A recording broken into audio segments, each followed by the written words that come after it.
Bonjour à tous. Les fruits de l'action de l'Esprit Saint dans notre vie sont nombreux. Saint Paul nous en parle. Il nous dit, voici le fruit de l'Esprit. Amour, joie, paix, patience, bonté, bienveillance, fidélité, douceur et maîtrise de soi.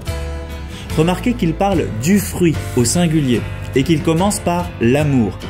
La suite n'est donc que la manière dont cet amour se décline.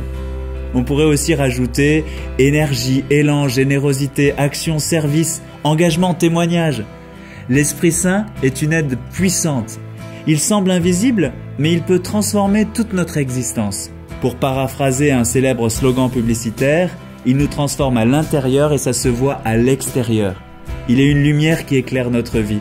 Il nous fait prendre conscience de l'action de Dieu dans nos existences. Nous permet de voir notre vie avec le regard de Dieu.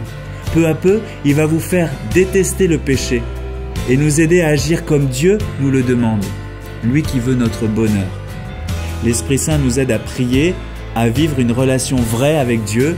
Il nous guide dans notre gratitude car il nous fait prendre conscience de la grandeur de Dieu dans nos vies. Nous entrons ainsi dans une louange plus belle, plus grande. Demandez-lui de voir les merveilles de votre quotidien, de vous éclairer sur ce que Dieu est infiniment grand. Il nous guide dans notre lecture, dans la parole de Dieu, dans la relecture de notre journée, dans l'approfondissement de notre temps de silence chaque jour. Demandons-lui de nous guider vers ce qui est important, essentiel, vital dans notre existence. L'Esprit Saint nous éduque et nous adoucit. Il nous rend sensibles à ce qui abîme notre relation à Dieu, à nos négligences, nos laisser-aller, tous ces manques à gagner dans l'amour. L'Esprit Saint nous guide, il est présent pour éclairer nos choix.